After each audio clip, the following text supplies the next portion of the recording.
सदक़ा की दो किस्म बयान हुई थी कि एक सदक़ा नाफिला, दूसरा सदक़ा वाजिबा।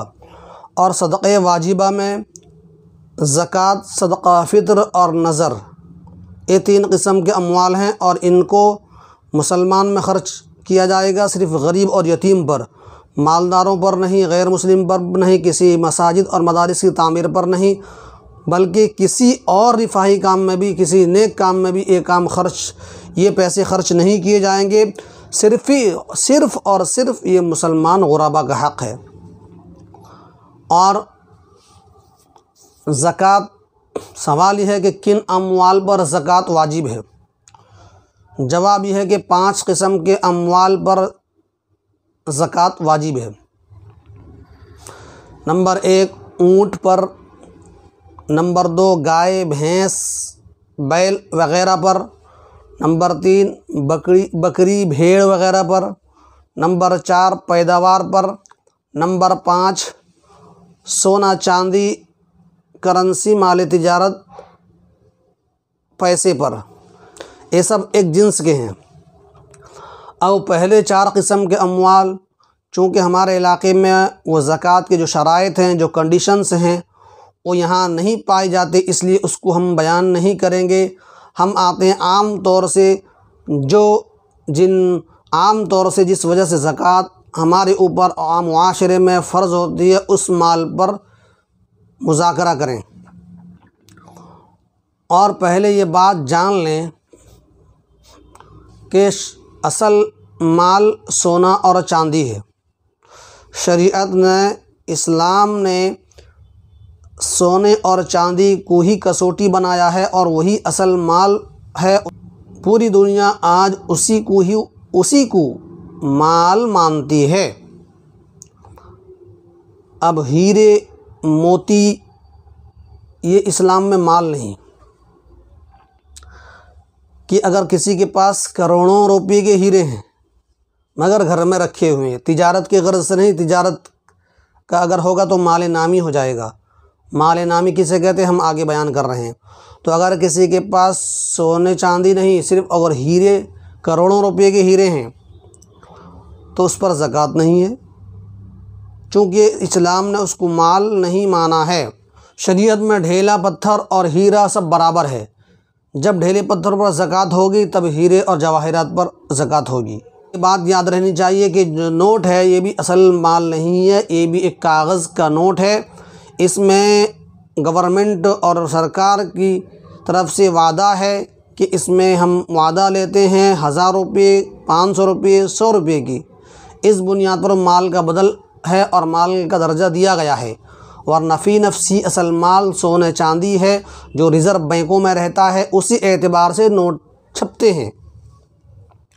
तो मैं अर्ज़ ये कर रहा था कि 5 किस्म के अमवाल पर ज़कात वाजिब हैं। उनमें से 4 किस्म के अमवाल यहाँ कंडीशंस नहीं पाए जाते, जिस पर आम तौर से ज़कात है हमारे इलाके में, हमारे मुल्कों में, उसी पर हम मुज़ाकरा करेंगे, उसी पर हम मसाइल को बयान करेंगे।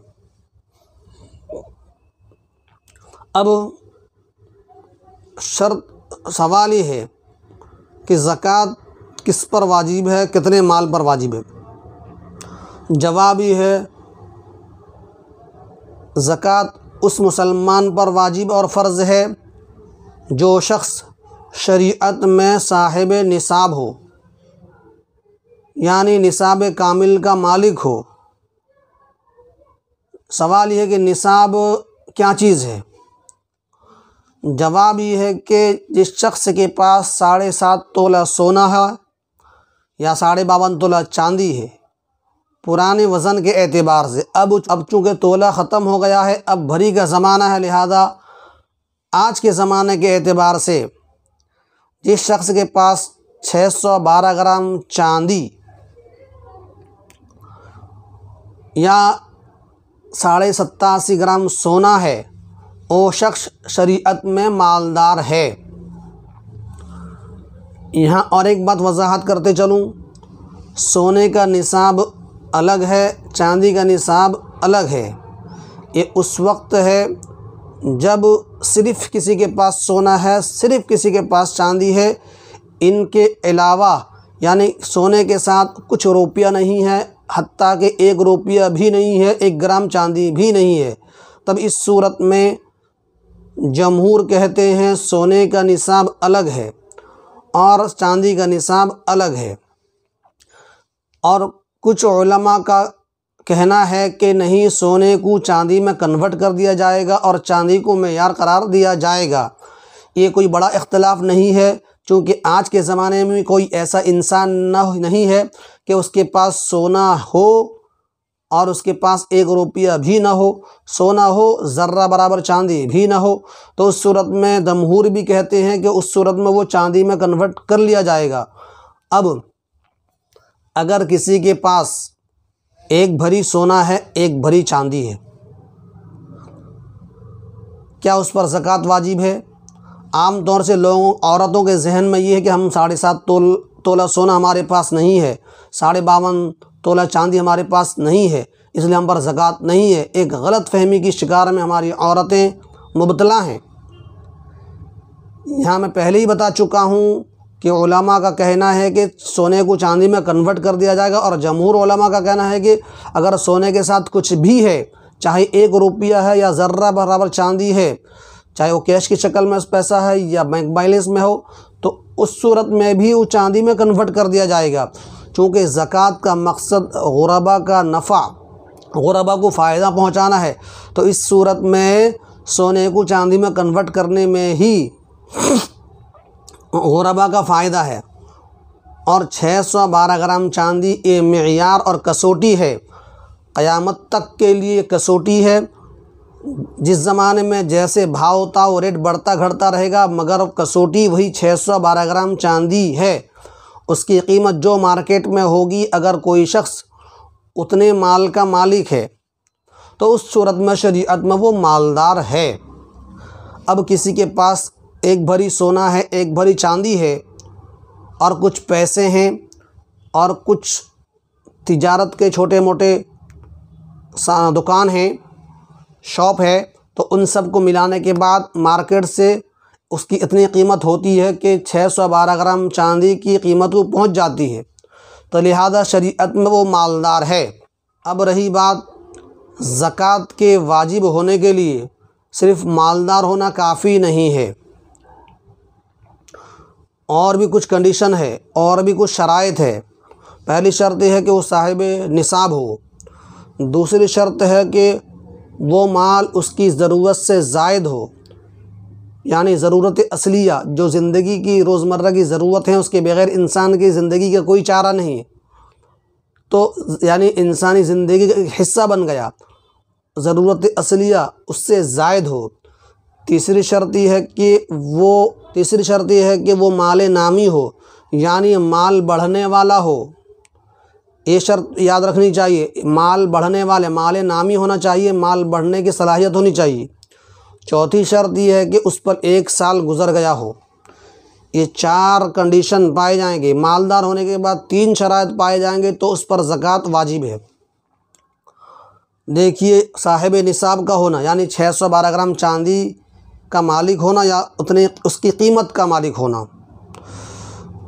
दूसरी शर्त यह है कि वो माल ज़रूरत से ज़ायद होना, चूँकि सोना चांदी के बग़ैर भी इंसान ज़िंदगी गुजार सकता है, सोना चांदी ही असल माल है। ज़रूरत से ज़ायद होना। तीसरी शर्त ये है कि वो माल नामी होना, यानी माल बढ़ने वाला होना। अब इस शर्त को रखेंगे तो माल तिजारत इसके अंदर दाखिल हो जाएगा, क्योंकि तिजारत ये बढ़ाने का ज़रिया है, कारोबार ये माल को बढ़ाने का ज़रिया है। तो लिहाजा इस सूरत में सोने के अलावा जो मोती और हीरे थे, जवाहिर थे और ढेले पत्थर, रेत, सरिया, जो भी सामान जो माल के बदल है, अब वो अगर माल नामी हो जाए, यानी माल को बढ़ाने वाला हो जाए, तो उस सूरत में भी उसके अमवाल को, उन तमाम मालों को माल का दर्जा देकर निसाब के साथ जोड़ दिया जाएगा। अगर कोई शख्स हीरे का कारोबार करता है, हीरा घर में रखा हुआ नहीं है, हीरे का कारोबार करता है, लिहाजा उस सूरत में उस सब माल का हिसाब लगाया जाएगा। कोई रेत का कारोबार करता है, कोई सरिया का कारोबार करता है, कोई ढेले और पत्थर का कारोबार करता है, कोई मिट्टी का कारोबार करता है। तो लिहाजा माल तिजारत के ये माल चूँकि ये बढ़ाने वाले हैं माल को, इसलिए इसका हिसाब किया जाएगा, इसको काउंट किया जाएगा असल माल के साथ। तो लिहाजा माल नामी होना चाहिए, बढ़ने की सलाहियत उसके अंदर होनी चाहिए। इसी तरह मान लीजिए किसी के पास गाड़ियां हैं तो उस पर ज़कात नहीं है, 2 गाड़ी हैं ज़कात नहीं है। मगर अगर तिजारत की गरज से रखा है फिर उस सूरत में उसकी कीमत को असल माल के साथ मिलाया जाएगा, फिर उस पर ज़कात निकाला जाएगा। चौथी शर्त है कि उस माल पर 1 साल गुज़र गया हो, 1 साल पुराना हो जाना चाहिए। मिसाल के तौर पर एक शख्स 612 ग्राम चांदी की कीमत फ़र्ज़ करो 50,000 है इस वक्त मार्केट में, बतौर मिसाल के कह रहा हूँ, और कोई शख्स 50,000 माल का मालिक हो गया, चाहे वो थोड़ा सोना थोड़ा चांदी और थोड़े पैसे को मिलाकर, या थोड़ा सोना थोड़े पैसे को मिलाकर, या थोड़ा चांदी और थोड़े पैसे को मिलाकर, या थोड़ा चांदी थोड़ा माल तिजारत को मिलाकर, या थोड़ा सोना थोड़ा माल तिजारत को मिलाकर, या थोड़ा सोना थोड़ा चांदी थोड़ा पैसा थोड़ा माल तिजारत, इन सब को मिलाने के बाद 50,000 माल का मालिक है। तो शरीयत में वो मालदार है, मगर उस पर अभी ज़कात वाजिब नहीं है। शर्त है कि हौलान हौल यानी 1 साल गुज़र जाना चाहिए। देखिए, आम तौर से लोग रमज़ान में ज़कात निकालते हैं, समझते हैं रमज़ान में ज़कात फ़र्ज़ होता है। ऐसा नहीं है। जिस दिन ये माल का साहिब निसाब हो गया उस दिन वो शरीयत में मालदार हो गया। फ़र्ज़ करो आज 15 रमज़ान है, तो 15 रमज़ान में अगर किसी के पास 50,000 है या 50,000 के माल का मालिक है और माल ज़रूरत असलिया से ज़ायद है, तो उस सूरत में वो आज के दिन से मालदार समझा जाएगा और इस जगह चाँद की तारीख़ का एतबार किया जाएगा। चूँकि इस्लाम के तमाम अहकाम का ताल्लुक़ कमरी तारीख़ से है, न कि शमसी तारीख़ से। चूँकि कमरी तारीख़ में आसानियाँ हैं, देहात का रहने वाला, गांव का रहने वाला, खेड़े का रहने वाला, शहर का रहने वाला हर शख्स चाँद की तारीख़ को गिन सकता है, चाँद को देख सकता है बग़ैर किसी मुश्किल के। तो इसलिए अल्लाह ताला ने आसानी का रास्ता इख्तियार किया है, तो उसका ताल्लुक़ कमरी तारीख़ से रखा है, न कि शमसी तारीख़ यानी अंग्रेज़ी तारीख़ से। चूँकि अंग्रेज़ी तारीख़ का काउंट करना और चाँद के और सूरज के अहवाल से वाकिफ़ होना हर कस और नाकस ये इसके उससे बालातर है कि हर शख्स समझ जाए। तो लिहाजा मैं अर्ज़ कर रहा था, इस्लाम के तमाम अहकाम, चाहे तलाक़ हो, खुला हो, मुतवफ़ा अन्हा ज़ौजुहा हो, ईद हो, रमज़ान हो, ज़कात हो, तमाम तर अहकाम का ताल्लुक़ तारीख़ कमरी से है, यानी इस्लामी तारीख़ हमारे चाँद की तारीख़ का एतबार किया गया है। उस दिन वो शरीयत में मालदार हो गया।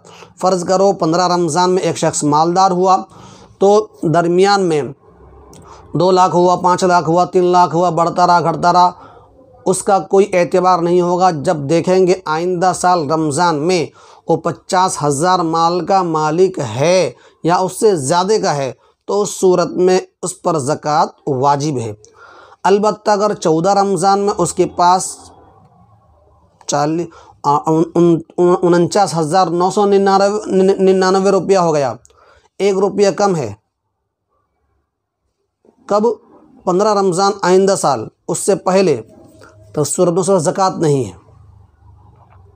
तो ये उसूली बात है, 1 साल गुज़रना चाहिए। अब यहाँ सवाल ये हो जाएगा, किसी के पास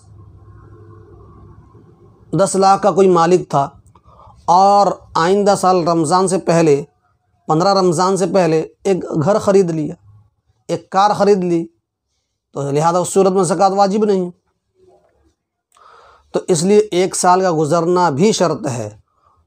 सवाल ये है कि जब साल गुज़र जाएगा तो ज़कात की मिक़दार क्या है? जवाब ये है कि 40वां हिस्सा, यानी तमाम माल को एक जगह जमा करने के बाद उसका 40वां हिस्सा निकालना वाजिब और फ़र्ज़ है। यानी हर 40 पर 1 और हर 100 पर 2.5 रुपया। तो इस हिसाब से 1000 में 25 रुपया। इस तरह हिसाब आप कर सकते हैं। तमाम माल को काउंट करने के बाद उसमें 40 में डिवाइड कर देंगे। 40 में डिवाइड करने के बाद जो होगा वही ज़कात आपका फ़र्ज़ है।